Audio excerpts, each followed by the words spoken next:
মূসা আলাইহিস সালাম চলে গেলেন, ফেরাউনকে দাওয়াত দিলেন, ফেরাউন আমি আল্লাহর পক্ষ থেকে পাঠানো রাসূল, তুমি আমার উপরে ঈমান আনো, কালেমা পড়ো, মুসলমান হও। মূসা দাওয়াত দিলেন, ফেরাউন মুসলমান হয়ে গেল নাকি? কথা কর, মুসলমান হয়েছিল? ফেরাউন বলে মূসা তুমি যে নবী, প্রমাণ কি? মূসা আলাইহিস সালাম বলেন আমার কাছে প্রমাণ আছে। মূসা আলাইহিস সালাম, ফেরাউন বলল কি প্রমাণ? মূসা আলাইহিস সালাম ছাড়লেন লাঠি, হইল কি? কথা কর, হইল কি? বাপরে বাপ, বিশাল সাপ। এবার ফেরাউন ডেকে বলে মূসা এতদিন তো মনে করেছিলাম তুমি নবী, এখন তো মনে দেখলাম তুমি জাদুকর।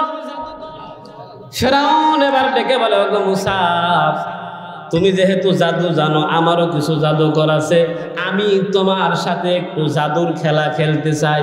কিসের খেলা? কথা কয় না, কিসের খেলা? ফেরাউন ঘোষণা দিল খেলা হবে। কি হবে? মুসলমান বন্ধুরা আমার, দিন তারিখ ঠিক হয়ে গেল। ফেরাউন তার রাষ্ট্রের মধ্য থেকে জাদুকরদেরকে একত্রিত করলো। তাফসিরে তাবারির একটা বর্ণনার একটা লাইন আপনাদের শোনাচ্ছি। জামাআ ফিরআউনু ৭০ আলফা সাহের, ৭০,০০০ জাদুকর জোগাড় করলো। সুবহানাল্লাহ। তাফসিরে আরো বর্ণনা আছে, আমি একটা শুধু আপনাদের শোনালাম। মূসা আলাইহিস সালাম বলেন ঠিক আছে তোমার জাদুকর যতই হোক আমি খেলতে রাজি আছি। আল্লাহু আকবার। কারণ মূসা আলাইহিস সালাম দুনিয়ার কোন মানুষের প্লেয়ার না, মূসা আলাইহিস সালাম যার প্লেয়ার তিনি কে? আর জোরে কর, তিনি কে? মূসা আলাইহিস সালাম। ফেরাউন বলল অমুক দিন খেলা হবে। মূসা আলাইহিস সালাম বলেন আমি রাজি আছি। এবার মূসা আলাইহিস সালাম দিন তারিখ যেদিন হয়ে গেল, মূসা আলাইহিস সালাম মাঠে নামলেন। মূসা আলাইহিস সালাম প্লেয়ার কয়জন? কথা কান কয়জন? আর ফেরাউনের পক্ষে প্লেয়ার ৭০,০০০। কত? আমরা কম করে ধরে নিলেও একাধিক যে ছিল এতে কোনো সন্দেহ। দুনিয়ার নিয়মের খেলা হলো, এ পাশে থাকে 11, এ পাশে থাকে 11, কিন্তু পয়গম্বর মূসা আলাইহিস সালাম তার খেলা হলো ভিন্ন। মূসা আলাইহিস সালাম একা, তার সামনে হলো ৭০,০০০। মূসা আলাইহিস সালাম ভয় পেলেন না, ৭০,০০০ খেলোয়াড়ের সামনে পয়গম্বর দাঁড়ায় গেলেন। জোরে সোরে কোন আল্লাহু আকবার।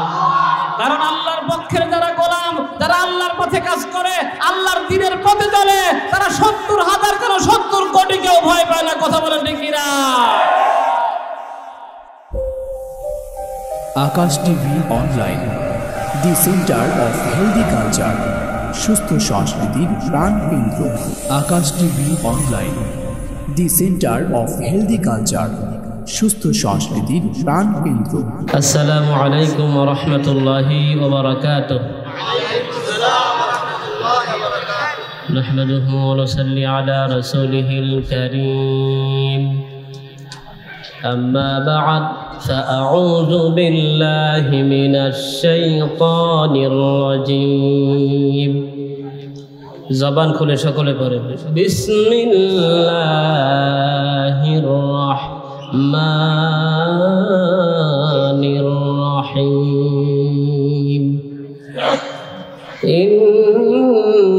ইন্নাল্লাযীনা আমানু ওয়া আমিলুস সালিহাত লাহুম জান্নাতুন তাজরি মিন তাহতিহাল আনহার।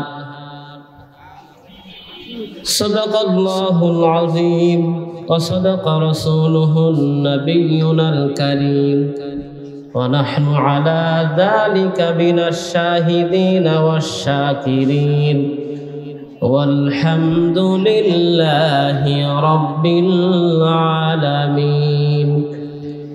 সকলে বলেন আল্লাহু আল্লাহু, কি যে মধুর নাম।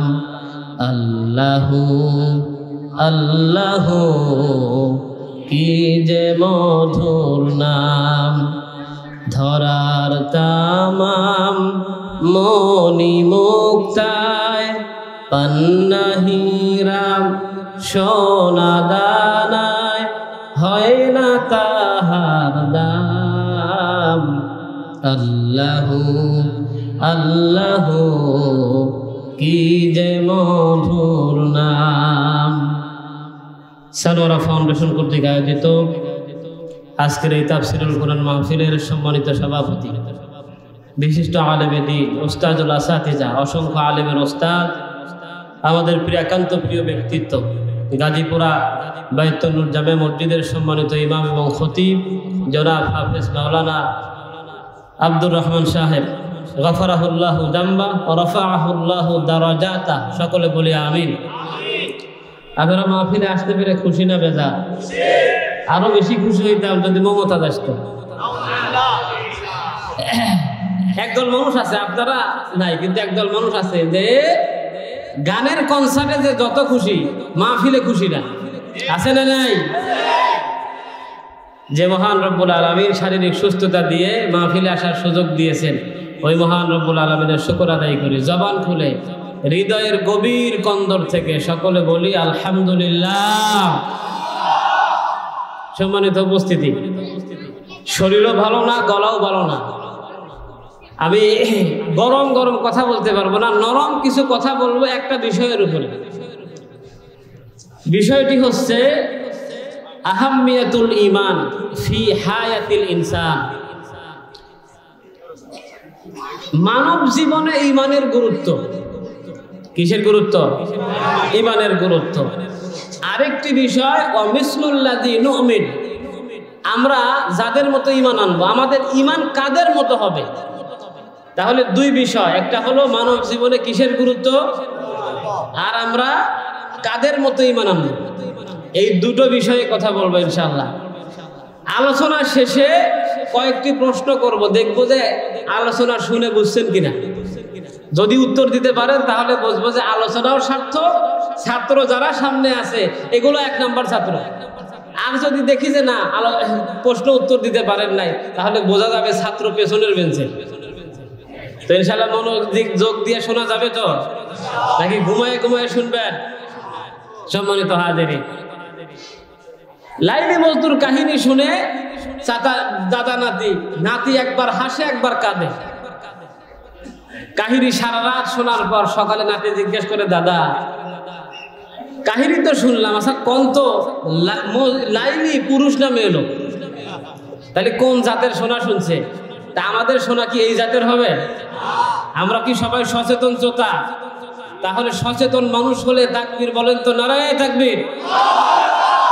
সামনের ভাইরা বলছে, পিছনের ভাইরা চিন্তা করতেছে যে যা গজব সামনে দিয়ে যাক, সামনে পেছনে সবাই তাকবীর দেওয়া যাবে ইনশাআল্লাহ। বলেন তো নারায়ে তাকবীর। আল কোরআনের আলো, কোরআন হাদিস যেখানে, আলেম ওলামা যেখানে, কনসার্ট যেখানে, যাই ঘুমান নাই তাল ঠিক আছে। আসেন, মানব জীবনের মূল্যবান সম্পদ হলো ঈমান। মূল্যবান সম্পদ কি? যেটা জীবনের চাইতেও দামি। কিসের চাইতে দামি? ক্ষেত্র এরকম, হয় ঈমান দিতে হবে, না হয় জীবন দিতে হবে। এক্ষেত্রে দিতে হবে কোনটা? ঈমান দেয়া। ঈমান হলো নূর, ঈমান হলো সত্য, ঈমান হলো সরল পথ, ঈমান হলো কল্যাণ। আর যারা ঈমান আনে তাদেরকে ভালোবাসেন কে? আর যারা ঈমান আনে না, আল্লাহর জমিনে বসবাস করে, আল্লাহর দেয়া খাবার ভক্ষণ করে, আল্লাহর দেয়া বাতাস অনুধাবন করে, কিন্তু আল্লাহর উপরে যারা ঈমান আনে না, ওই সকল বান্দাদের ব্যাপারে আল্লাহর বড় আশ্চর্যান্বিত হয়ে যায়। আল্লাহ রাব্বুল আলামিন বলেন, গোলাম রে, কাইফা তাকফুরুনা বিল্লাহি ওয়া কুনতুম আমওয়াতা فأحياكم ثم يميتكم ثم يحييكم ثم إليه ترجعون। আল্লাহু আকবার। আল্লাহ রাব্বুল আলামিন ডেকে বলেন, গোলাম রে, কাইফা তাকফুরুনা বিল্লাহ, ও গোলাম কেমনে কুফরি করো, কেমনে ঈমান না এনে তুমি বসে থাকো, অথচ তুমি ছিলে মরা। মায়ের পেটের মধ্যে তোমার দেহটাকে গঠন করার পর জীবন দেওয়ার আগে তুমি ছিলে মরা। আবার আমি আল্লাহ জীবন দিলাম, আমারটা খাওয়াইলাম, আমি আল্লাহ পড়াইলাম, আমি আল্লাহ সুখ ভোগ করার, সুখ অনুধাবন করার শক্তি দিলাম, যোগ্যতা দিলাম। ও গোলাম আমারটা খাও, আমারটা পড়ো, এরপরে তোমরা কিভাবে কুফরি করো?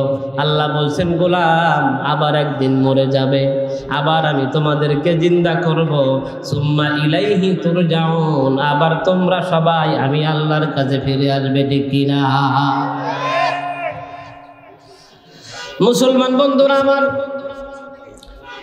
আল্লাহ রাব্বুল আলামিন বলছেন, মা লাকুম লা তুমিনুনা বিল্লাহি ওয়ার রাসূলু ইয়াদউকুম লিতুমিনু বিরাব্বিকুম ওয়া ক্বাদ আখাযা মিসাকাকুম ইন কুনতুম মুমিনিন।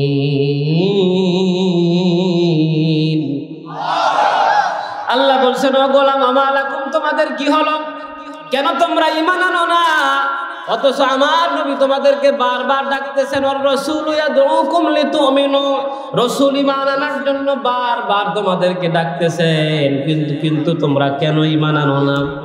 এখন আপনারা বলবেন, হুজুর আমরা কেন ঈমান আনবো? আমরা তো ঈমান আনছি, ঠিক কি না? হুজুর আপনি আমাদের কাছে আর ঈমানের রস করিয়েন না, আমরা তো সবাই ঈমানদার। আমার দাদা ঈমানদার ছিল, বাবা ঈমানদার, আমি তো এমনি ঈমানদার, সুতরাং আমাদের কেন ওয়াজ করেন? বন্ধুরা আমার, এমনি ওয়াজ করি নাই। আল্লাহ রাব্বুল আলামিন ঈমানদারদেরকেও ডাক দিয়ে বলেছেন, ইয়া আইয়ুহাল্লাযীনা আমানু আমিনু। আল্লাহ বলছেন, ও ঈমানদারেরা, তোমরা যারা ঈমান এনেছো তোমরাও আমি আল্লাহর উপরে ঈমান আনো। কথা বলেন ঠিক কিনা? এখন প্রশ্ন হলো বন্ধুরা আমার, ঈমানদারদেরকে কেন আল্লাহ ঈমান আনতে বললেন? আমরা তো ঈমান এনেই ফেলেছি, আবার আল্লাহ কেন বললেন? কষ্ট থাকে কিনা?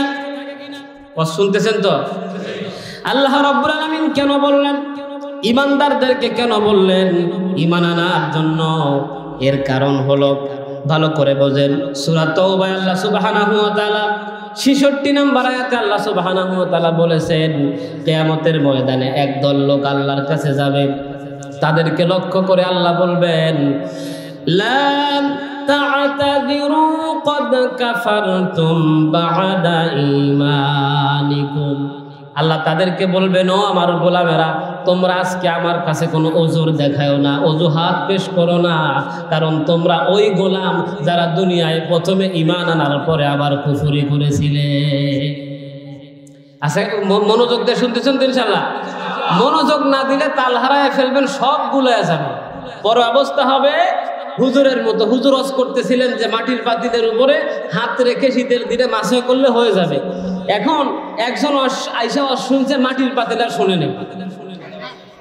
হাজী সাহেব আসছে, আসার পরে মাটির পাতিল আর শোনে নাই। হাজী সাহেব পরের দিন ফজরের সময় চিন্তা করলে, এত কষ্ট করে আর ওযু করে লাভ কি?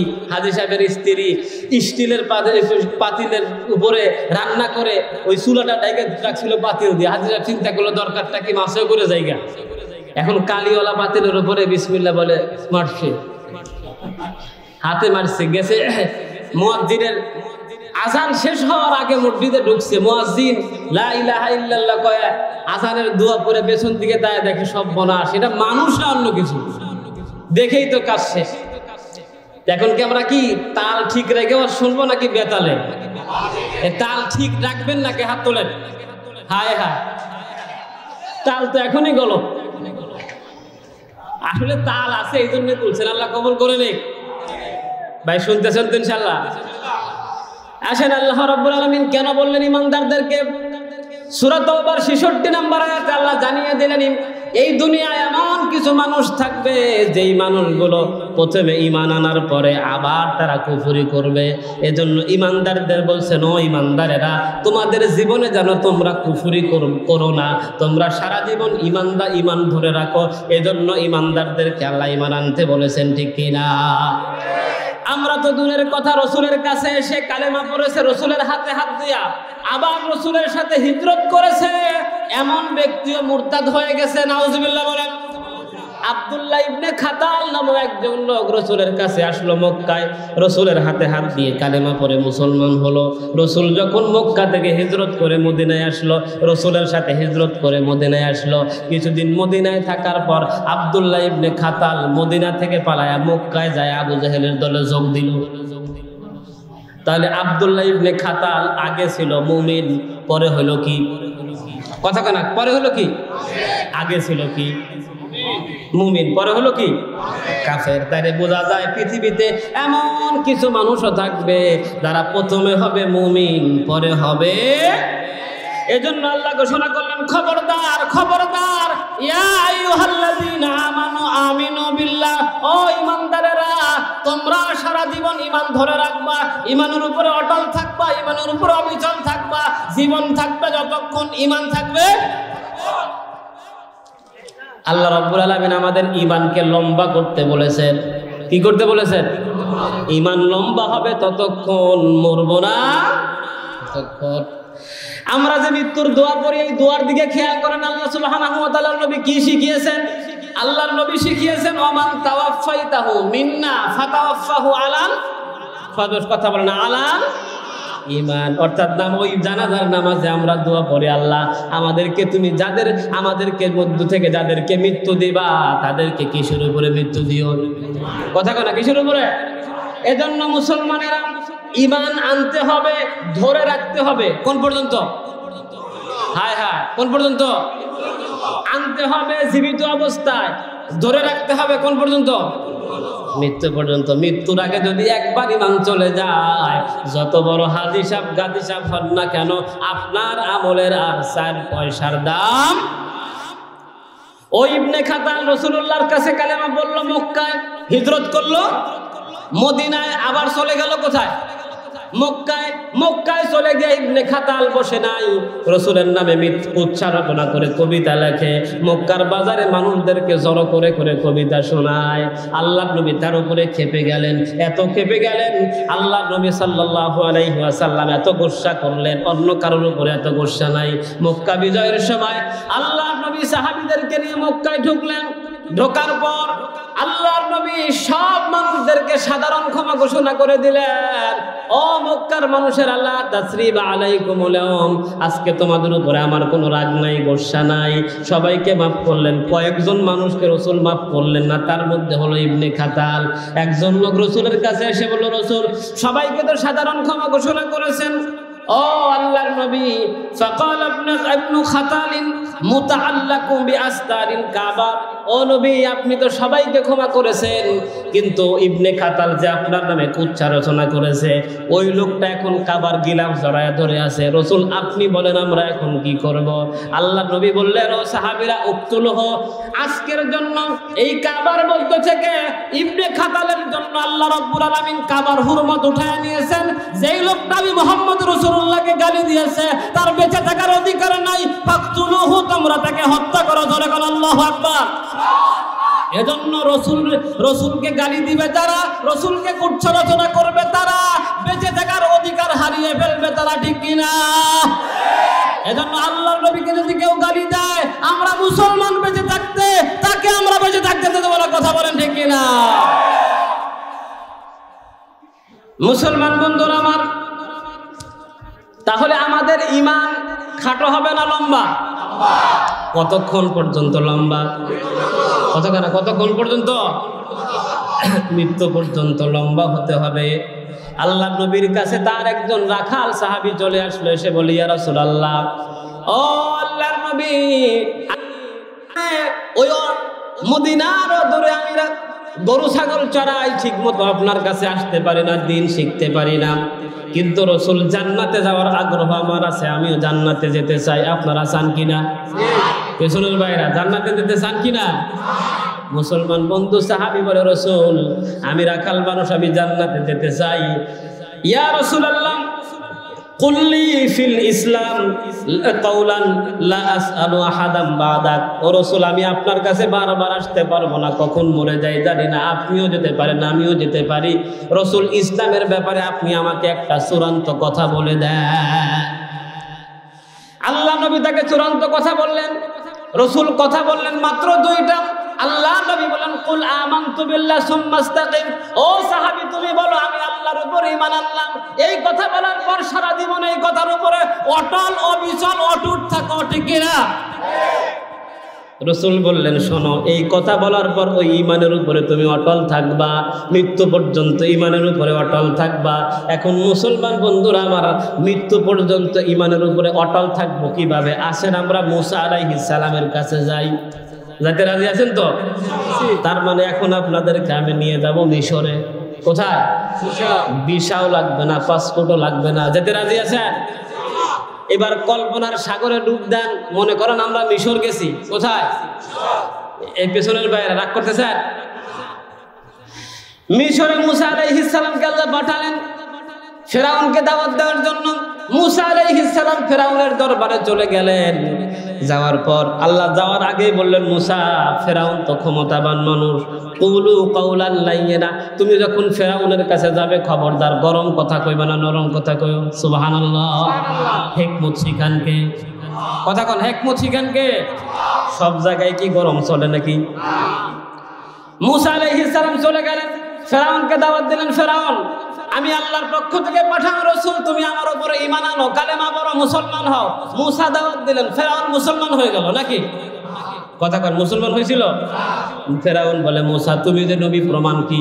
মুসা আলাইহিস সালাম বলেন, আমার কাছে প্রমাণ আছে। মুসা আলাইহিস সালাম, ফেরাউন বলল, কি প্রমাণ? মুসা আলাইহিস সালাম ছাড়লেন লাঠি, হইল কি? কথা কর, হলো কি? বাপরে বাপ, বিশাল সাপ। এবার ফেরাউন ডেকে বলে, মুসা, এতদিন তো মনে করেছিলাম তুমি নবী, এখন তো মনে দেখলাম তুমি জাদুকর। ফেরাউন এবার ডেকে বলে, ওগো মুসা, তুমি যেহেতু জাদু জানো, আমারও কিছু জাদুকর আছে, আমি তোমার সাথে একটু জাদুর খেলা খেলতে চাই। কিসের খেলা? কথা কয় না, কিসের খেলা? ফেরাউন ঘোষণা দিল, খেলা হবে। কি হবে? মুসলমান বন্ধুরা আমার, দিন তারিখ ঠিক হয়ে গেল। ফেরাউন তার রাষ্ট্রের মধ্য থেকে জাদুকরদেরকে একত্রিত করলো। তাফসিরে তাবারির একটা বর্ণনার একটা লাইন আপনাদের শোনাচ্ছি। জামাআ ফিরআউনু ৭০ আলফা সাহের, ৭০,০০০ জাদুকর জোগাড় করলো। সুবহানাল্লাহ। তাফসিরে আরো বর্ণনা আছে, আমি একটা শুধু আপনাদের শোনালাম। মুসা আলাইহিস সালাম বলেন, ঠিক আছে, তোমার জাদুকর যতই হোক আমি খেলতে রাজি আছি। আল্লাহু আকবার। কারণ মুসা আলাইহিস সালাম দুনিয়ার কোন মানুষের প্লেয়ার না। মুসা আলাইহিস সালাম সার প্লেয়ার। তিনি কে? আর জোরে কর, তিনি কে? মুসা আলাইহিস সালাম। ফেরাউন বলল, অমুক দিন খেলা হবে। মুসা আলাইহিস সালাম বলেন, আমি রাজি আছি। এবার মুসা আলাইহিস সালাম দিন তারিখ যেদিন হয়ে গেল, মুসা আলাইহিস সালাম মাঠে নামলেন। মুসা আলাইহিস সালাম প্লেয়ার কয়জন? কথা কান, কয়জন? আর ফেরাউনের পক্ষে প্লেয়ার ৭০,০০০। কত? আমরা কম করে ধরে নিলেও একাধিক যে ছিল, এতে কোনো সন্দেহ। দুনিয়ার নিয়মের খেলা হলো, এপাশে থাকে 11, এপাশে থাকে 11, কিন্তু পয়গম্বর মুসা আলাইহিস সালাম তার খেলা হলো ভিন্ন। মুসা আলাইহিস সালাম একা, তার সামনে হলো ৭০,০০০। মুসা আলাইহিস সালাম ভয় পেলেন না। ৭০,০০০ খেলোয়াড়ের সামনে পয়গম্বর দাঁড়ায় গেলেন। জোরে সোরে কোন আল্লাহু আকবার। কারণ আল্লাহর পক্ষের যারা গোলাম, যারা আল্লাহর পথে কাজ করে, আল্লাহর দ্বীনের পথে চলে, তারা ৭০,০০০ কেন ৭০ কোটি কেউ ভয় পায় না। কথা বলেন ঠিক কিনা?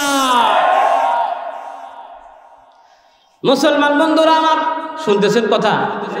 গুম ধরছে গার। মুসা আলাইহিস সালাম মাঠে নামলেন। ৭০,০০০ জাদুকর সামনে। ৭০,০০০ জাদুকর যখন খেলা শুরু করবে, তাদের অন্তরের মধ্যে মুসা আলাইহিস সালামকে একটু সম্মান প্রদর্শন করার আশা জাগলো। তারা পয়গম্বর মুসার কাছে এসে মুসা আলাইহিস সালামকে একটু সম্মান করলো। আল্লাহর নবীকে সম্মান করলে খুশি হন কে? কথা কোন, খুশি হন কে? নবী ওয়ালাদের সম্মান করলে খুশি হন কে? এই দেশে যত নবী ওয়ালা আছে, আলেম ওলামা, তাদেরকে সম্মান করলে খুশি হবেন কে? আর আলেমদেরকে বেইজ্জতি করলে তাদেরকে বেইজ্জতি করবেন কে? এবার মুসা আলাইহিস সালামকে সম্মান করে বলল, মুসা, ইয়া মুসা, ইম্মা আন তুলকিয়া ওয়া ইম্মা আন নাকুনা আউওয়ালা মান আলকা। জোরে কোন আল্লাহু আকবার। ওই ৭০,০০০ জাদুকরের পক্ষ থেকে প্রতিনিধি এসে বলে, মুসা, খেলা তো শুরু হয়ে যাবে, এই খেলা শুরু হওয়ার আগে তুমি কি আগে শুরু করবো না আমরা আগে শুরু করব? পয়গম্বরকে এতটুকুন সম্মান জানানোর কারণে, এতটুকুন আদব দেখানোর কারণে আরশে আজিমের মালিক আল্লাহ রাব্বুল আলামিন এত খুশি হয়ে গেলেন। ৭০,০০০ জাদুকরের কপালে আল্লাহ রাব্বুল আলামিন হেদায়েতের রাস্তিকা লিখে দিলেন। আল্লাহু আকবার। দেখেন মুসলমান বন্ধুরা আমার, রসুলের জীবনের কথা বলি। আমাদের নবী সাল্লাল্লাহু আলাইহি ওয়াসাল্লামের চাচা ছিল আবু লাহাব। চাচার নাম কি? বাড়ি তো বাংলাদেশে। কোথায়? আবু লাহাব তার 2 ছেলেকে রসুলের 2 মেয়ের সাথে বিয়ে দিয়েছিল। এই আবু লাহাব আল্লাহর নবী যখন কালেমার দাওয়াত দিলেন, আবু লাহাব তার ছেলে উতবা এবং ওতাইবাকে এই দুই ছেলেকে বলল, আবু লাহাব ডেকে বলল, উতবা এবং ওতাইবাকে ডেকে বলল, মুহাম্মদের মেয়েকে তালাক দাও। 2 ছেলের মধ্য থেকে উতবা এবং ওতাইবা দুজনই তালাক দিল। আবু লাহাব বলল, তালাক দিলে হবে না, এবার মুহাম্মদের সামনে যায় মুহাম্মদকে গালি দেওয়া হবে না, মুহাম্মদের মুখে থুতু মারবা। নাউজুবিল্লাহ নাই? মুসলমান বন্ধুরা আমার, উতবা এবং ওতাইবা 2 জন আল্লাহর নবী সাল্লাল্লাহু আলাইহি ওয়াসাল্লামের কে গালি দেওয়ার জন্য তার বাপ চাপ প্রয়োগ করলো। তখন উতবা এবং ওতাইবা দুজনকে যখন চাপ প্রয়োগ করলো, উতবা এসে আল্লাহর নবীর সামনে দাঁড়ালো। আল্লাহর নবীর সামনে দাঁড়ায় আল্লাহর নবীকে গালি দিতে শুরু করলো, এমনকি আল্লাহর নবীকে থুতু নিক্ষেপ করলো। নাউজুবিল্লাহ। আল্লাহর নবীকে বেইজ্জত করলো ওতাইবা বেইজ্জত করলো না। ওতাইবা বলল, আব্বা মেয়েরে তালাক দিতে বলছো, তালাক দিয়েছি, কিন্তু মুহাম্মদের মতো ভালো মানুষকে গালিও দিতে পারবো না, তাকে থুতু নিক্ষেপ করতে পারবো না, ঠিক কিনা? এই যে সামান্য পরিমাণ আদব দেখালো আল্লাহর নবীর প্রতি। মক্কা বিজয়ের সময় আবু লাহাবের এই ছেলেকে আল্লাহ রাব্বুল আলামিন হেদায়েত দিয়ে দিলেন। আবু লাহাবের এই ছেলে মক্কা বিজয়ের সময় কালেমা পড়ে মুসলমান হয়ে যায়। মুসলমান বন্ধুরা আমার, এবার জাদুকররা যখন মুসা আলাইহিস সালামকে সম্মান জানালো, মুসা আলাইহিস সালাম বললেন, ঠিক আছে তোমরা আগে শুরু করো। জাদুকরের সংখ্যা কত? কথা কানা কত? ৭০,০০০ জাদুকর তাদের লাঠি ছেড়ে দিল, রশি ছেড়ে দিল। কোন লাঠি বাঘ, কোন লাঠি সিংহ, কোন লাঠি কুকুর হয়ে মুসা আলাইহিস সালামের দিকে আসতে শুরু করলো। কোরআনুল কারীমে আল্লাহ রাব্বুল আলামিন বলেন, ওয়া আউযাসা ফি নাফসিহি খিফাতাম মুসা। মুসা আলাইহিস সালাম একটু ভয় পেয়ে গেলেন, কারণ 100 সিংহ যদি আপনার দিকে হাঁ করে আসে, ঠিক থাকবেন তো? আমরা হলে তো পায়জামা নষ্ট হয়ে যেত, প্রস্রাবের কারণে খুলেও যাওয়ার সম্ভাবনা ছিল, ঠিক না? মুসা আলাইহিস সালাম সামান্যতম ভয় পেয়ে গেলেন।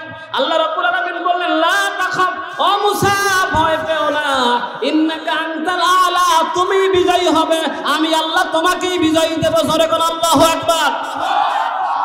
মুসা আলাইহিস সালামকে যখন আল্লাহ এই কথা বলল, মুসা আলাইহিস সালাম আর ভয় পেলেন না। হাতে ছিল কি? মুসা আলাইহিস সালাম লাঠি ছাড়লেন, লাঠি সাপ হলো, বিশাল বড় সাপ হয়ে একটা নিঃশ্বাস ছেড়ে দিল। ছেড়ে দিয়ে আরেকটা নিঃশ্বাস যখন টান দিল, ওই ৭০,০০০ জাদুকরের সব জাদুগুলো সাপের পেটে গিয়া ঢুকলো। তাফসিরে এসেছে শুধু জাদু নয়, জাদুকর সহ ফেরাউনের সভাসদ যারা ছিল, নিঃশ্বাসের টানটা এত বেশি ছিল, তারা শুদ্ধ ওই পেটের মধ্যে ঢোকার সম্ভাবনা ছিল। এরকম অবস্থা। আল্লাহু আকবার বলেন। সব জাদু দিয়া ঢুকছে কোথায়? কথা কন, কিসের পেটে? সাপের পেটে। এখন জাদুকররা মন্ত্র করে আর জাদু টানে, কিন্তু জাদু বের। জাদুকরেরা তাদের মন্ত্র পড়তে পড়তে সব শেষ হয়ে গেল, কিন্তু জাদু আর বের করতে পারে না। জাদুকরদের জেহেন খুলে গেল, ব্রেন খুলে গেল। তারা বসে বসে চিন্তা করলো, হায় হায়, বছরের পর বছর ধরে, ওস্তাদ ধরে, গুরু ধরে, সন্ন্যাসী ধরে, আমরা বছরের পর বছর ধরে সাধনা করে করে যেই জাদু শিখলাম, মুহূর্তের মধ্যে যেই জিনিস এই জাদু খেয়ে ফেললো, এইটা কোনো জাদু হতে পারে না, নিঃসন্দেহে এটা আসমানি শক্তি, ঠিক কিনা? সব জাদুকর চিনতে পারলো, না না, মুসা তো দুনিয়ার কোনো মানুষ নয়, মুসা আল্লাহর পয়গম্বর, তো কোনো সন্দেহ নাই। সব জাদুকর ওই মাঠের মধ্যে বলতে শুরু করলো, আমান্না বিরাব্বিল আলামিন রব্বি মুসা ওয়া হারুন। সব জাদুকর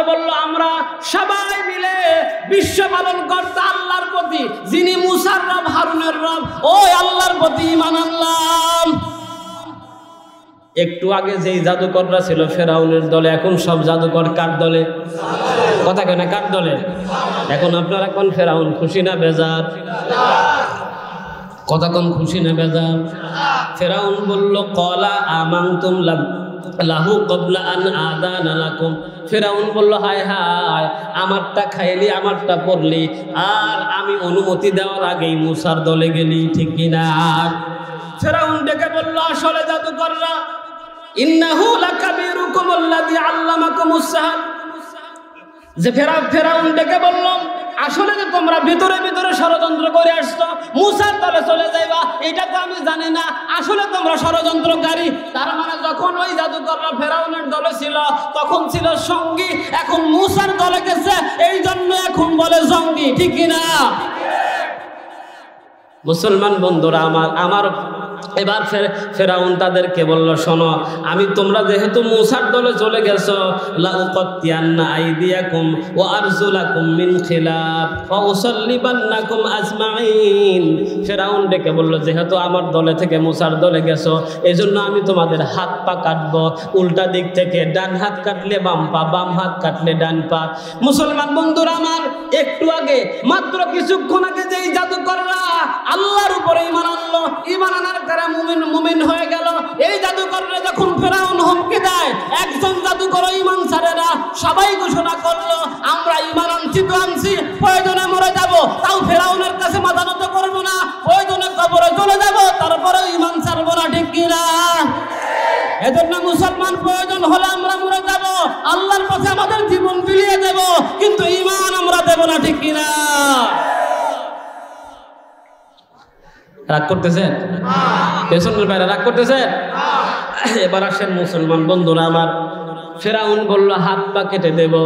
এই মাত্র কিছুক্ষণ আগে যারা ঈমান আনে, এই সকল জাদুকররা পর্যন্ত ঈমান থেকে সামান্য পরিমাণ চুল পরিমাণ সরে দাঁড়ায়।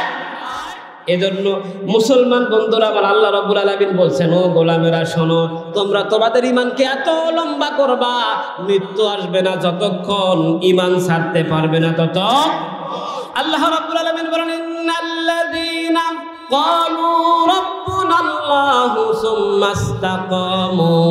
আল্লাহ রাব্বুল আলামিন বলেন যারা আল্লাহর উপরে ঈমান আনবে, ঈমানের উপরে অটল অবিচল থাকবে, ওই সকল লোক যখন মৃত্যুবরণ করবে, তাতানাজ্জালু আলাইহিমুল মালাইকা, ওই লোকদের কাছে মৃত্যুর সময় ফেরেশতা নাজিল হয়ে তাদেরকে বলবে ও আল্লাহর গোলাম ভয় পেও না, আল্লাহ তাখাফু ওয়ালা তাহজানু ওয়া আবশিরু বিল জান্নাহ, ও আল্লাহর গোলাম ভয় পেও না, সারা জীবন আল্লাহর পথে চলেছো, আল্লাহর কথা ধর্ম বলেছো, আল্লাহর দ্বীনকে মেনে নিয়েছো, মৃত্যুর সময় ভয় পেও না, আল্লাহ রাব্বুল আলামিনের পক্ষ থেকে জান্নাতের সুসংবাদ গ্রহণ করো। তার মানে তুমি মরে যাওয়ার পরে আল্লাহ রাব্বুল আলামিন তার নিয়ামতে ভরা জান্নাত আল্লাহ তোমাকে দান করে দেবে। তাহলে মুসলমান বন্ধুরা আমার, এক নাম্বার প্রশ্ন আপনারা বলেন তো, মানব জীবনের মূল্যবান সম্পদের নাম কি? কথা কর, নাম কি? এক নাম্বার প্রশ্নে পাস। এবার সামনে যাই, মানব জীবনে যত নেক আমল আছে, একজন মানুষের জীবনে যত নেক আমল আছে, সব নেক আমলের মধ্যে শ্রেষ্ঠ উত্তম বেস্ট নেক আমল হলো আল্লাহর উপরে ঈমান। কথা কোন ঈমান? সুইলা রাসূলুল্লাহ সাল্লাল্লাহু আলাইহি ওয়াসাল্লাম, আল্লাহর নবীকে জিজ্ঞাসা করা হলো গো আল্লাহর রাসূল, আইয়ুল আ'মালি আফদাল, ও আল্লাহর রাসূল শ্রেষ্ঠ আমল কোনটি? আল্লাহর নবী বললেন ক্বালা ঈমানু বিল্লাহ, শ্রেষ্ঠ আমল হলো আল্লাহর উপরে ঈমান আনা। আল্লাহ রাব্বুল আলামিন বলছেন নামাজ পড়লে হবে না, রোজা করলে হবে না, হজ করলে হবে না, যাকাত দিলে হবে না, তোমার প্রথম কাজ হলো কার উপরে ঈমান আনা। লাইসাল বিররা আতুওয়াল্লু ওয়াজুহাকুম কিবালাল মাশরিকি ওয়াল মাগরিবি ওয়ালাকিন্নাল বিররা মান আমানা বিল্লাহ। আল্লাহ বলছেন পূর্ব পশ্চিমে মুখ ঘুরালে হবে না, এতে কোনো কল্যাণ নাই, প্রকৃত কল্যাণ আল্লাহর উপরে ঈমান। আল্লাহু আকবার। এখন আপনারা ঈমান আনছেন তো? কত করে আনছেন? কার কাছে? কার কাছে? আল্লাহর উপরে আনছেন। কার কাছে গিয়ে আনছেন? হ্যাঁ, রসুলের যুগে কেউ মুসলমান হলে রসুলের হাতে হাত দিয়ে মুসলমান হইতো, আবু বকরের হাত দিয়ে মুসলমান হইতো। আপনারা কার হাত দিয়ে মুসলমান হয়েছে? প্যাস লাগছে না লাগে না? হুজুর কাম সারছে আজকে। আসেন, সাহাবায়ে কেরাম ঈমান শুধু আনেন না, আগে ঈমান শিখছেন, পরে আনছে। ছোট্ট ছেলেরে শিক্ষিত বানানোর জন্য স্কুলে পাঠান, কলেজে পাঠান, ভার্সিটি দেন, তো ঈমান শেখানোর জন্য কোথায় পাঠাইছেন? হ্যাঁ, মাদ্রাসায় পাঠাইছেন ছেলেরে আপনি। আসেন, আল্লাহর নবী সাহাবীরা কি করতেন? জুনদুব ইবনে আব্দুল্লাহ রাদিয়াল্লাহু আনহু তিনি বলেন, হাদিস ভালো করে শুনবেন, তিনি বলেন কুন্না মা'আন নবী সাল্লাল্লাহু আলাইহি ওয়াসাল্লাম ফিতিয়ানুন হাযাবিরাতুন। জুনদুব ইবনে আব্দুল্লাহ বলেন আমরা রাসূলের সাথে কিছু যুবক ছিলাম। ফাতাআল্লামনাল ঈমান ক্বাবলা আন নাতাআল্লামাল কুরআন। জোরে কোন আল্লাহু আকবার। আর জুনদুব ইবনে আব্দুল্লাহ বলেন আমরা যুবক সাহাবীরা আল্লাহর কোরআন শেখার আগে আমরা সবাই আল্লাহর উপরে ঈমান আনা শিখেছি। আল্লাহু আকবার। তাহলে কোরআন শেখার আগে কি শিখতে হবে? কথা কোন, কি শিখতে হবে? ঈমান আগে শিখে এরপরে আপনাকে ঈমান আনতে হবে। দুর্ভাগ্যজনক হলো সত্য, আমাদের দেশে ঈমান আলী আছে কিন্তু ঈমানদার নাই, ঠিক না? ঈমান আলী বউরে খুব মারে, বউরে কি করে?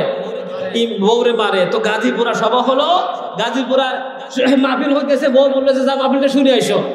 ঈমান আলী কয় আমি তো কোনো মাহফিলটা বলে শুনি না, কয় আজকে যাও শুনে এসো। প্রচন্ড শীতের রাত, অন্ধকার রাত, বউ একটা হারিকেন দিয়ে পাঠায় দিয়েছে ঈমান আলীর মাহফিলে। ঈমান আলী মাহফিলের কোনায় আসছে, হুজুরের বিষয় হলো আল্লাহর উপরে ঈমান।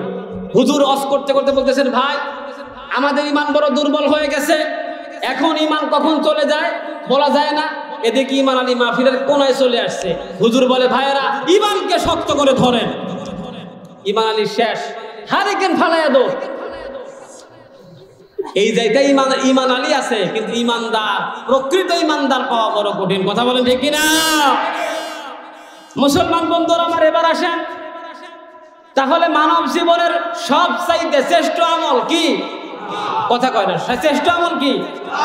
2 নম্বর প্রশ্নে পাস। 3 নম্বর হলো বন্ধু আসেন, 3 নম্বর প্রশ্ন হলো আমরা কাদের মতো ঈমান আনবো?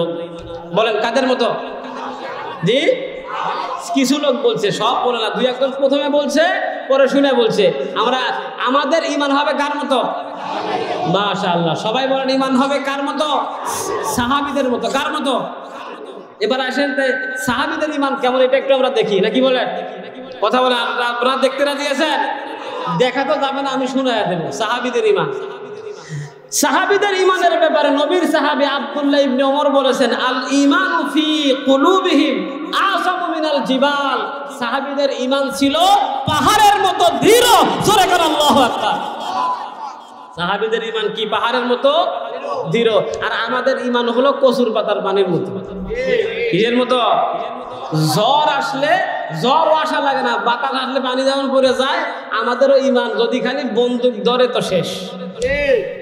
স্বাধীনতার সময় নাকি আসছে মিলিটারি, ধরছে একজনকে, কয় কালেমা জান, কয় জানি তো, কয় বাতা, কয় লা ইলাহা ইল্লা আনতা সুবহানাকা ইন্নী কুনতু মিনাজ জালিমিন। কয় বেটা এটা ইয়ে তো মুসিবত কা দোয়া হয়, কাম তো মুসিবতেই পড়ছে। এই হলো অবস্থা। আল্লাহ মাফ করে বলি আমিন। তাহলে আজকে মুখস্থ করে যান, ডানে বামে যারা আছেন সবাই বলেন ঈমান হবে কাদের মতো? সবাই পেছনের ভাইরা এটা মনে রাখতে হবে, বুঝতে হবে, তাদের মতো ঈমান আনতে হবে। এখন প্রশ্ন, হুজুর রসুলের মতো ঈমানের কথা তো বললেন না, আপনি সাহাবীদের মতো বলেন কেন? একটা প্রশ্ন থাকে না, রসুলের মতো ঈমান আমরা আনতে পারবো না। রসুল তো মরে মেরাজে গিয়া জান্নাত দেখছে, জাহান্নাম দেখছে, আমি দেখছি, সাহাবায়ে কেরাম দেখছে। এজন্য রসুলের ঈমান অনেক করতে, এজন্য আল্লাহ সুবহানাহু ওয়া তাআলা কোরআনুল কারীমে বলেছে আমিনু কামা আমানান নাস। ঈমান হলো সাহাবীদের মতো। কাদের মতো? সাহাবীদের মতো। রসুলের একজন সাহাবীর ঈমানটা দেখেন, শুনতেছেন তো ইনশাআল্লাহ? নারায়ে তাকবীর। আল কোরআনের আলো, আল হাদিসের আলো, মাহফিল চলবে যতক্ষণ আমরা থাকবো। কিছু লোক কয় না, কয় হুজুর বাহাব সাহেব বুঝে পড়ে না, যাবো প্রধান বক্তার ওয়াজের ক্যাটাগরি দিয়ে যাবো, এই নিয়তে আছে। আল্লাহ কবুল করুক, বলেন আমিন। তাহলে ঈমান হবে কাদের মতো? আচ্ছা, বুড়া জোয়ান যারা আছেন মুখ খোলেন, এটা ঈমানের প্রশ্ন। ঈমান হবে কাদের মতো? সাহাবীদের মতো। একজন সাহাবী আগে দেখি, পরে আর তিনজন সাহাবীর কথা বলবো, তারপরে বুঝবেন যে ঈমানটা কেমন। যুবক ভাইরা, আপনাদের ব্যাপারে ওয়াজ আছে। মহিলা পাইলে তো হুঁশ থাকে না, আছে না নাই? আছে। আর সাহাবীদের ঈমানের আগে কেমন, ঈমানের পরে কেমন? আমাদের তো ঈমানের আগেও যেমন পরেও তেমন। তেমন বেজার হুক না পাঁচাটি, বেজার সুখ নাকি পাঁচাটি। মানে আমার এক বন্ধু ছিল, ওর এক বাগিনা ছিল, আমরা যখন ধান নিতাম ও 5 আটির উপরে নিত না। বেজা হলে 5 আটি, শুকনা হলে 5 আটি। কারণ বেজার শুকনা কি এক? বেজাটা ভার বেশি, শুকনাটা পাতলা। ওরে বেজাটাও দিলে যা, শুকনাটাও দিলে তা। তো আমাদের অবস্থা হলো বেজা শুকনা 5 আটি। ঈমানের আগেও যেমন, ঈমানের পরে। সাহাবীরা ঈমানের আগে কেমন, ঈমানের পরে কেমন আসেন, শুনতেছেন তো ইনশাআল্লাহ? আল্লাহ নবীর একজন সাহাবী নাম হলো মুসআব ইবনে সাদ রাদিয়াল্লাহু আনহু। মায়ের একমাত্র সন্তান, মা বাবা নাই, মায়ের একমাত্র সন্তান। আল্লাহ নবী দাওয়াত দিলেন, আল্লাহ নবীর কাছে আসলেন, হাতে হাত দিয়ে কালেমা পড়ে মুসলমান হয়ে গেলেন। মুসলমান হয়ে যখন বাড়িতে চলে গেছেন, তার মা শুনল ছেলে আগে ছিল কাফের, এখন হয়েছে কি মুসলমান। মা বড় রাগ করলো, রাগ করে ডেকে বললো, বেটা মুসআব রে, অনেক কষ্ট করে লালন পালন করেছি, আমি অনেক কষ্ট করে তোমাকে বড় করেছি, তুমি আমার একমাত্র সন্তান। ও বাবা শুনে রাখো, তুমি যদি ঈমান না ছাড়ো, আমি খাবারও খাবো না, পানিও পান করব না। ফাওয়াল্লাহি, আল্লাহর কসম করে বলি, লা আতআমু তুআমান ওয়ালা আশরাবু শারাবান হাত্তা আমুত আও তাকফুরা বিমুহাম্মদ। ও বাবা, যতক্ষণ পর্যন্ত ঈমান না ছাড়বা, আমি মরে যাব, ততক্ষণ আমি মরে যেতে রাজি আছি, কিন্তু ভাতও খাবো না, পানাহারও করবো না, ভাত খাবো না, পানিও পান করবো না, যদি মুহাম্মদের দিন না ছাড়ো। জোরে কর নাউজুবিল্লাহ। এখন মায়ের একমাত্র সন্তান মুসআব ইবনে সাদ রাদিয়াল্লাহু আনহু কিং কর্তব্য বিমূঢ় হয়ে গেলেন। একদিকে মা গর্ভধারিণী মা, 10 মাস 10 দিন পেটে রেখে গর্ভধারণ করেছেন। এই মায়ের কথা, মা মরে যায়, মা বলতেছে হাত্তা আমত, মরে যাব তবুও খাবারও খাবো না, পানিও পান করবো না। 1 দিন 2 দিন 3 দিন চলে যাবে। হযরত মুসআব ইবনে সাদ রাদিয়াল্লাহু তাআলা আনহু তার মার কাছে আসলো। শুনতেছেন কথা? কি জবাব দেয় কান খাড়া করে শোনেন। মুসআব এসে তার মাকে বলল, ইয়া উম্মা লাউ কানাত লাকি মিয়াতিনা। ও মা, শুনে রাখো, তোমার মতে যদি আমার 100 মা থাকে, 100 মা যদি আমার সামনে তরপায়া ছটফট করে না খেয়ে মরে যায়, 100 মাকে নিজের চোখের সামনে মৃত্যু দেখতে রাজি আছি, আল্লাহর দিন থেকে সামান্য পরিমাণ সরতে রাজি নাই। এখন আমাদের যদি অবস্থা হয়, আমরা চিন্তা করবো যে মা একটু খায় নিক, আমি ঈমান ছেড়ে দেই, পরে কালেমা পড়ে আবার নতুন করে মুসলমান, নতুন করে। কথা বলে ঠিকই না? এবার আসেন, রাসূলের প্রধান সাহাবীর নাম কি আপনারা বলেন? এই কয়েকজনে কয় কি নাম? আবু বকরের একটা উপাধি আছে, কি নাম? মাশাআল্লাহ। আবু বকরের উপাধি কি? তার ঈমানটা এবার যাচাই করুন। রাজি আছেন তো ইনশাআল্লাহ? রাগ করতেছেন না? আসেন, আবু বকর রাদিয়াল্লাহু আনহুর ঈমানটা কেমন? আল্লাহর নবীর সাহাবী আবু বকর আর আমাদের এলাকার আবু বকর এক নাকি? আবু বকর রাদিয়াল্লাহু আনহু রাসূলের উপরে ঈমান এনে মুসলমান হয়ে গেলেন। রাসূলের উপরে যখন আবু বকর ঈমান আনলেন, তার কিছুদিন পরে আল্লাহর নবী মেরাজ করে আসলেন। মেরাজ তো হয়েছিল খরখরা দিনে নাকি? কথা কথা দিন হয়েছে কখন? পুরা রাত না রাতের কিছু অংশে? রাতের কিছু অংশে। মেরাজ মানে মাটির নিচের দিকে যাওয়া।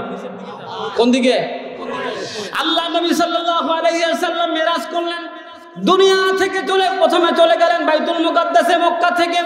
বাইতুল মুকাদ্দাস থেকে 7 আসমান ঘুরে আসলেন রাতের কিছু অংশে, আবার বাইতুল মুকাদ্দাস, সেখান থেকে আবার মক্কায় চলে আসলেন।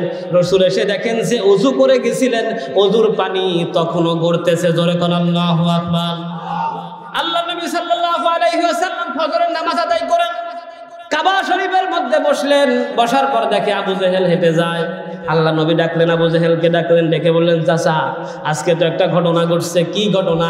রসুল বললেন, আজকের রাতে আমি বাইতুল মুকাদ্দাস গেছি, আবার সেখান থেকে 7 আসমান পাড়ি দিয়ে আবার মক্কায় এই যে চলে আসছি, এই যে দেখেন আমি চলে আসছি। এবার আবু জেহেল কয়, মুহাম্মদ সাল্লাল্লাহু আলাইহি ওয়াসাল্লামকে মনে করছিলাম ভালো মানুষ, এখন তো দেখি সে তার মাথায় স্ক্রু সব ঢিলা, সে পাগল হয়ে গেছে। আবু জেহেল মনে মনে চিন্তা করে, মুহাম্মদ রাসূলুল্লাহর প্রধান সাহাবী হলো আবু বকর, এখনই সুযোগ আবু বকরকে মুহাম্মদের দল থেকে ভাগায়া নেওয়া। আল্লাহর নবীকে ডেকে বলল, মুহাম্মদ তুমি একটু অপেক্ষা করো, আমি সব মানুষকে জড়ো করব, তুমি কি তাদের সামনে বলতে পারো? রাসূল বললেন, হ্যাঁ। আবু জেহেল সব মানুষদেরকে জড়ো করলো, ওই কাবা শরীফের মধ্যে মানুষেরা দাঁড়ায় গেল। এবার রাসূল বললেন, আমি আজকের রাতে বাইতুল মুকাদ্দাস গিয়েছি, যেখানে যেতে সময় লাগে 1 মাস, আসতে লাগে 1 মাস, আমি এক রাতে গিয়েছি, 7 আসমান পাড়ি দিয়ে আবার চলে এসেছি। সব মানুষেরা বলল, ইন্না হাদা লা শাইউন উযাব, এটা মিথ্যা কথা, এটা একটা গুজব কথা। জোরে কর নাউযুবিল্লাহ। এখন যখন মানুষেরা রসুলের চতুর্পাশে ঘিরতেছে, তখন একজন মক্কায় একজন দুরন্তর চক্ষুষ লোক ছিল, তার নাম হলো আদি ইবনে মুতিন। এই লোকটা রসুলের কাছে এসে বলল, মুহাম্মদ তুমি কি আসলে বাইতুল মুকাদ্দাসে গেছিলা? রসুল কয়, হ্যাঁ। আচ্ছা যদি বাইতুল মুকাদ্দাসে যায় থাকো, এবার বলো তো বাইতুল মুকাদ্দাসের দরজা কয়টা, জানালা কয়টা? রসুল কি দরজা জানালা গুনতে গেছেন নাকি? আচ্ছা আপনারা তো বাইতুল নূরে মসজিদে নামাজ পড়ছেন, এখন যদি বলি জানালা দরজার খুঁটি কয়টা, আপনারা কি খুঁটি গুনতে যান, জানালা গুনতে যান? রসুল কি জানালা গুনতে গেছেন? রসুল তো শেষ। হায় হায়, রসুল বিপদে পড়লে সাহায্য করেন কে? আল্লাহ নবী বলেন, এই শয়তান যখন আমাকে প্রশ্ন করলো, আল্লাহ রাব্বুল আলামিন তখন আমার সামনে থেকে সবকিছু সরায় দিলেন। টেলিভিশনের পর্দার মতো বাইতুল মুকাদ্দাসকে আল্লাহ রসুলের সামনে এনে দিলেন।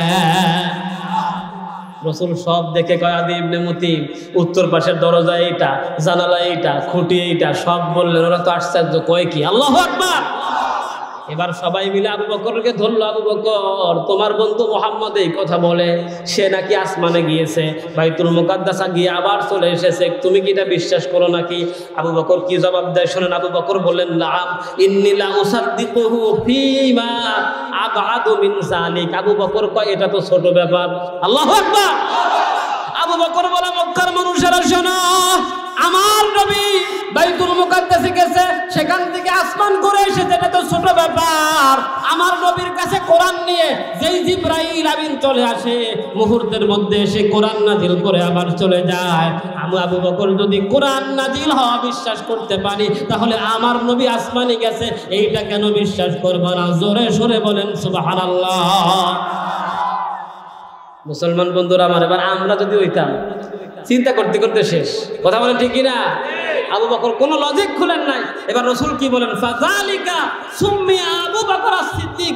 ওই দিন থেকে আবু বকর সিদ্দিক হয়ে গেছে। আল্লাহু আকবার। মুসলমান বন্ধুরা আবার, তাইলে আবু বকরের ঈমান শক্ত না নরম? কথা কর, শক্ত না নরম?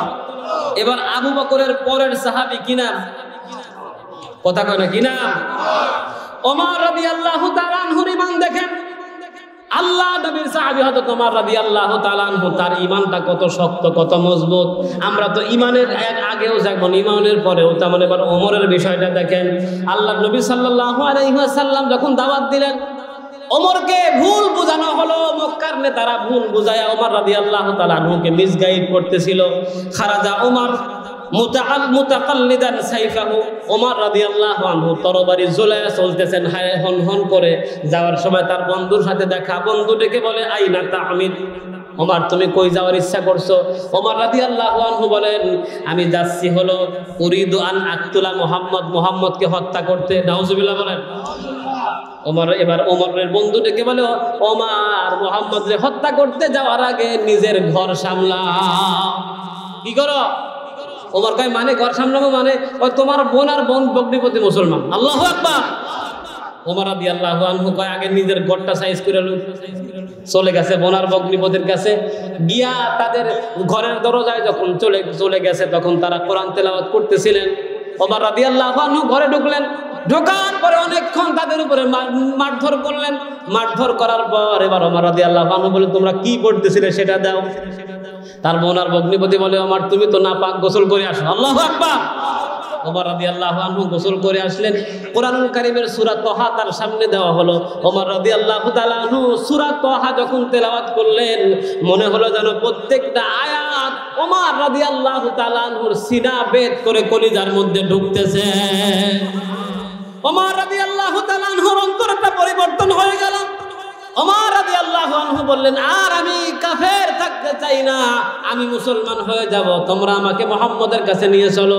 বোনার ভগ্নিপতি ওমর রাদিয়াল্লাহু আনহুকে রাসূলের কাছে নিয়ে আসলেন। সাহাবায়ে কেরাম বসা, ওমর রাদিয়াল্লাহু আনহু আসতেছেন, সাহাবায়ে কেরাম বললেন, রাসূল আপনি ভেতরে যান, ওমর আসতেছে, দুর্ঘটনা ঘটতে পারে।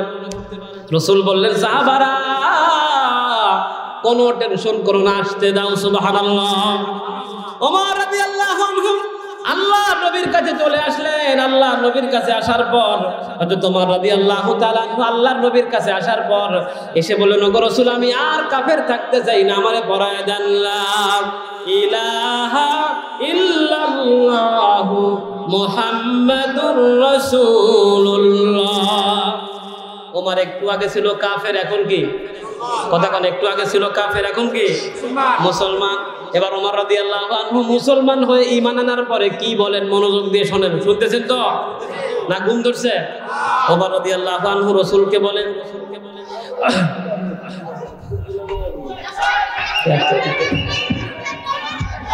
নারায়ে তাকবীর, ওই তাকবীর হবে নারায়ে তাকবীর, আল্লাহর মনে আগমন।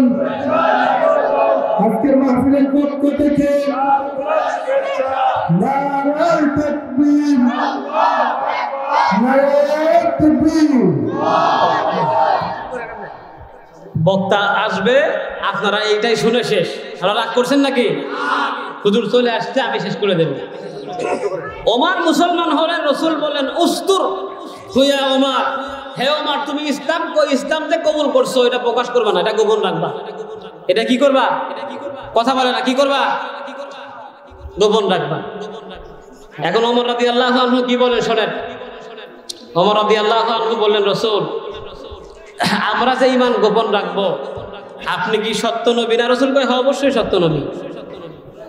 ওমর রাদিয়াল্লাহু আনহু রাসূলকে বললেন, রাসূল আমরা যে দ্বীন প্রচার করি, এই দ্বীন কি সত্য না? রাসূল বললেন, অবশ্যই সত্য। ওমর রাদিয়াল্লাহু আনহু বললেন, যদি আপনি সত্য নবী হন, দ্বীন যদি সত্য হয়, আপনি সত্য নবী হলে, দ্বীন সত্য হলে এটা গোপন থাকবে কেন? আজ থেকে প্রকাশ্যে শুরু হয়ে যাবে। ধরে কেন? আল্লাহু আকবার। ওমর ইসলাম কবুল করার পর রাসূলের পরে রাসূল এখন আর গোপনে না, এখন প্রকাশ্যে। এখন কি? প্রকাশ্যে। সম্মানিত হাজিরিন, এজন্য সাহাবীদের মতো ঈমান আনতে হবে, যাদের ঈমান ছিল পাহাড়ের মতো কি সুদৃঢ়, যারা জীবন দিত কিন্তু ঈমান দিত না। আল্লাহ সুবহানাহু ওয়া তাআলা সাহাবীদের মতো ঈমান আনার তৌফিক দান করো।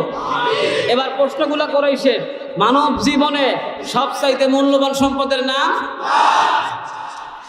একজন মানুষের জীবনে সবচাইতে উত্তম শ্রেষ্ঠ আমল ঈমান টিকিয়ে রাখতে হবে কতক্ষণ? মৃত্যু পর্যন্ত। আর ঈমান আনবো কাদের মতো? যাক, ছাত্র যে সবার রোল এক, এটা বোঝা গেছে। আল্লাহ সব ছাত্ররা কবুল করে নিক, আল্লাহ আমাদের মাফ করে দিক। আমি আপনাদের কাছে সুস্বাস্থ্য কামনা করে আমার জন্য দোয়া আছে, এখানে শেষ করছি।